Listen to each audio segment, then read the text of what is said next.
Welcome to Find Myself Free, the podcast, where we break up with booze, balance our hormones, and heal from the inside out. I'm Ellie Young, certified alcohol-free life coach and functional nutrition practitioner in training. And I'm here to help you break free from the drinking cycle and unlock your best health.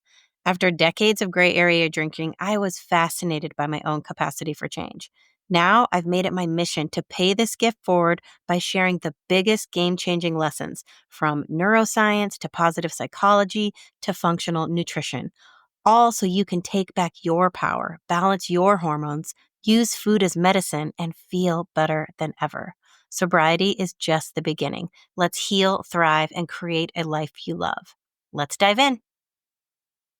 If you've ever found yourself making promises to cut back on drinking only to end up right back where you started, you're not alone. We've all been there. That's why I created Breaking Up with Booze, a free guide with the exact same lessons that took me from a daily drinker to over 4 years alcohol-free and thriving. These lessons help you work smarter, not harder, when it comes to changing your relationship with alcohol.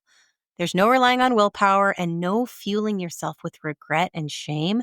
Just a quick 1-2 punch of facts that break down the beliefs, keeping you stuck in the drinking cycle and gives you on-the-spot tactics to manage cravings when they hit. If you've been waiting for a sign, this is it. Grab your free copy now in the show notes and start making a change that actually sticks, because you deserve to feel your best without the booze holding you back.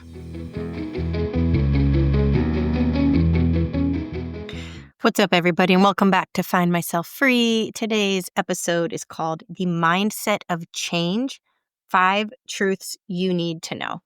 Now, I've been in like a season of change myself. I've been struggling with growing. I'm really habitual, and when I find something that works, I'm kind of like married to it. And I know I needed to make some changes in my own life, and I was struggling to get there. So I've been thinking about it a lot, and I kind of went back to a lot of my schooling and researched it a bit, and I kind of put this together in hopes that I can motivate you to confront whatever change that you are after in your life. And of course, I'm always helping you lean towards an alcohol-free life, hormone balancing, functional nutrition, and that journey there, how it just follows sequentially so beautifully. And so I'm going to be kind of doing all of this through the lens of those items today. But why, let's be real, why do we resist change? Change is hard, right? If it were easy, we'd all be like effortlessly fit, financially thriving, and probably living our dream lives, right? But we struggle. Most of us struggle to do things outside of our comfort zone. There's a lot of fear, there's a lot of self-doubt. We're always worried about what other people are thinking. We don't want to have people watch us fail, right? Or maybe you're waiting for the perfect time. This is like something I hear all the time. Well, I'm not ready. I'll do this later when I have more time. We always assume our future selves have like more time and more energy and more motivation, more money, right? That we're just going to like wake up one day and all of a sudden be ready, right? But that day never comes, right? Because readiness isn't a feeling, it's a decision. You just have to step into it. And you're not going to feel ready until there is no feeling ready. There is just now. And so today we're going to just break down the 5 truths of real lasting change and how to finally make that happen for yourself. So get your notebooks ready. You might want to take notes here. I'll probably put it in my newsletter next week as well, too. I'm trying to be more systematic in the way I do things right now. So I'm working smarter, not harder, right? So number 1, the change has to be for you first. Okay, the key idea here is that yes, others are going to benefit from your change, especially when I'm speaking about alcohol here. Yes, your entire family and all of your loved ones, those that you touch, those that you interact with, are going to benefit from you living alcohol free. But ultimately, if you are embracing this type of change for somebody else, if somebody else is worried about you, like a partner, and you're kind of doing it for them, it's not going to stick. Because if you're trying to just get healthy because that's what somebody else wants you to do, What happens when they're not there? What happens when they're not watching? What happens when you have a night away from your kids? This is a really complicated one because I think one of the biggest whys driving most women I meet is to show up better for their families, to show up better for their kids, right? So I don't want you to negate how powerful of a why that is for you, but an even bigger why has to be for you. You are doing this for your health, for your mental peace, first and foremost. And from there, everything else will flow. So ask yourself, why do I want this for me? What do I want out of this, right? How will this change and make my life better? Not just everyone else's. How is this going to change it for me? Instead of, oh, I should stop drinking because my husband wants me to. It's, I want to stop drinking because I love feeling strong, energized, and in control of my health, right? Changing for somebody else is like, I don't know, it's like cleaning your house only when you have guests coming over and then the rest of the time it's a shit show. I know a lot of people do this, but you want your brain and body and your health to be first and foremost supreme for you. Okay? Because you're the one living this life. This is your brain, this is your body. So it has to be for you first. Next up, the change has to be up to you, right? No one is going to do this for you. You can get support. You can have a supportive community. You can lean on people. But ultimately, these choices are yours and nobody can want it more than you want it, right? This is a hard truth because you can read all the self-help books, you can join all the communities, you can sign up for all the coaching courses, watch all the motivational Instagrams, but until you actually take action, nothing is going to change. This is a trap, right? Because often we keep saying like, okay, I'm going to change when future self has more time, future self has less work going on, less kids activities, less obligations, or maybe just when you're just not so busy, right? I hear that one a lot. I'm really busy this season. I'm going to kick the can down the road. But the truth is, no one is going to magically clear your schedule or hand you the perfect moment to start. Life is not going to just get magically easier for you, right? Instead of waiting for motivation to show up, you have to create that momentum. You have to own it. You have to say, I have to prioritize this. I am the one who has to make this my number one priority. Nobody else is going to do that for you. So take one ridiculously small step, right? Instead of like, ooh, I think I should start working out, just commit to like 5 minutes today. That's it. This is a great rule by James Clear. I think he actually calls it the 2-minute rule, but it's like, just say, I'm going to do 2 minutes today. And once you just start doing 2 minutes, the blood starts flowing, the endorphins start to flow, and you're like, okay, maybe I can do 10. Maybe I can do 15, right? But you're not overwhelming yourself with this massive commitment right out the gate. You're just committing to small. Like, I'm just not going to drink tonight, right? You're not committing to a lifetime. You're not committing to 30 days. You're just going to say, I'm not going to drink tonight. And from that, let all your other decisions flow. All right. The third one is the change has to be necessary. This is an interesting one, right? Because a lot of people think like, oh, it would be really nice to not drink. I would love to be healthier and 10 pounds lighter and be getting great sleep and have my hormones balanced and all those things. But they don't necessarily feel it's absolutely necessary to live a healthy life, right? It's the thing standing between you and the life you are actually meant for. So you got to ask yourself, is staying the same an option? If I don't make this change, what will my life look like in a year? This is one of my favorite questions because I remember vividly the moment that I was staring at myself, my own reflection in the video screen of my SoulCycle bike. It's like a little computer, screen that attaches to the bike so I can stream these workouts. And I could see myself and I look like hell. And I just remember asking myself, like, I was keeping it together on the outside for everybody else, but I couldn't hide it from myself. I knew what I was doing to myself. I knew how I felt inside. I knew what I was looking like. Waking up every morning, just bloodshot eyes, puffy face, so dehydrated, but just trying to cover it all up with like healthy living, like working out, overachieving. And I was like, where does this road go? If I feel like this now at 39, what am I going to feel like at 45, 50 if I just keep this up? Because life wasn't going to get easier for me. I was self-sabotaging. Instead of like, ooh, I should stop drinking, I should take a break, reframe it as, I can't afford not to. The time is now. Avoiding this necessary change, it's like ignoring your own like a check engine light, right? In the car. God, I used to be so bad at this. I was just like, there's a light on, like I'll deal with it tomorrow. Again, like I never saw it as urgent or necessary. You can pretend it's fine, right? As long as it's still getting you from point A to point B, but eventually you're stranded on the side of the road and you're like, fuck, wow, I ignored that for way too long, right? Don't ignore this. Your health is literally everything. And again, from that, everything flows. Number 4, the change has to be urgent. Again, this is another one that I think really holds people back. These number 3, it has to be necessary. People think like, oh, maybe I can get away with still drinking a little bit here and there.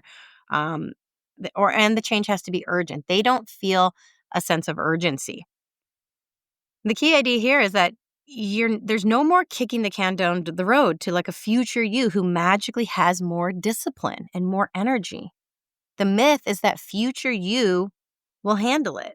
But the reality is future you is the same you, but they're a little more tired and they're a little more frustrated and they're a little more, you know, imbalanced mentally, physically, because you haven't stopped drinking, because you haven't learned how to take care of yourself. You keep outsourcing all your needs to this substance, right? So we need to flip the script. Think of your future self as like your best friend, right? You want to set them up. If they could talk to you right now, your future self, what would they beg you to start doing today, right? The rule is, if you know you should be doing it, just start now. Start before you're ready. Just take one little step. Commit to 2 minutes of a change that you know is connected to your future self. And they're like, yes, please do that for me. Please take that walk. Please buy some mocktails. Please, instead at happy hour tonight, just take a walk in the sun outside. Reset. Breathe. Don't keep falling on alcohol as your only coping mechanism. Get curious about it, right? This change has to feel urgent because you have to decide that you don't want to continue living life the way you are. And people might say, I don't really have a rock bottom moment. My drinking's not bad enough for me to feel that it has to be an urgent change. And to that, I say then, okay, then you need to be chasing this future self that is thriving urgently. If you're not afraid of some past mistake, of repeating something, like I definitely had enough dark moments in my drinking that I was like, yeah, I definitely don't want to go back to that. But I also wouldn't, be called a quote unquote alcoholic who was, completely throwing their life away, right? Or a rock bottom moment. But I had the dark, but I was also chasing a future me that I knew I was so much more aligned with. That was like, I felt like a fraud before. I felt like, God, I want all these things. And yet I keep showing up in life like this. There was this huge disconnect for me. And the second I started living like my future self and actually showing up in alignment with that person, it was like click. Everything just started falling into place for me. And I felt confident and I felt I was showing up with integrity because I was doing what I say I was doing. I was being who I said I was. Game changer. The last one, you have to believe you can change. This is really, really key because hope is fuel. In fact, it is a bigger driver of your future behavior than your past. If you know where you're headed and you believe in that direction, it will pull you forward. It will help you make choices. But you have to visualize it, and you have to give your brain a future. You have to give it direction, right? If you are focusing on the past and the mistakes you made and focusing on everything that you can't do, you are not cultivating that hope. You're not cultivating that future self that is just waiting for you to turn around and look forward, look ahead. You won't take action if you don't believe the change is possible for you. If you're like, "Oh, I always fuck this up. I always get to a certain point." I have a lot of clients who make it to a certain point, and then the fear that was driving them maybe before, because they were like, "Oh, I don't want to go back to that bad hangover place. I don't want to go back to that low mental health." And that fades after a while, after they get to a certain point and they think, "Okay, maybe I can just have another drink," right? And that is where they self-sabotage, because they don't believe. They're like, "I always self-sabotage right around this point. I always do this to myself." And it's like, I want you to connect even further out. What is a 1-month alcohol-free person? How is she living her life? What is a 6-month alcohol-free person? And let them pull you forward. How are they behaving? How do they handle these moments of craving?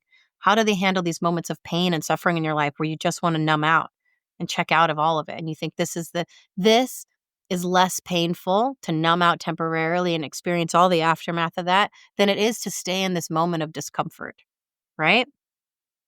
If you don't believe you can change, you will self-sabotage. What are you hoping for? A stronger body, a calmer mind, a more peaceful existence because you're not riddled with anxiety or depression, maybe more energy, confidence, joy. Here's a visualization exercise. Close your eyes. Now, I really want you to picture your future self. She is living the life you've always wanted, fully in alignment with your most important values. What does she do daily? How does she wake up? How does she carry herself throughout her day?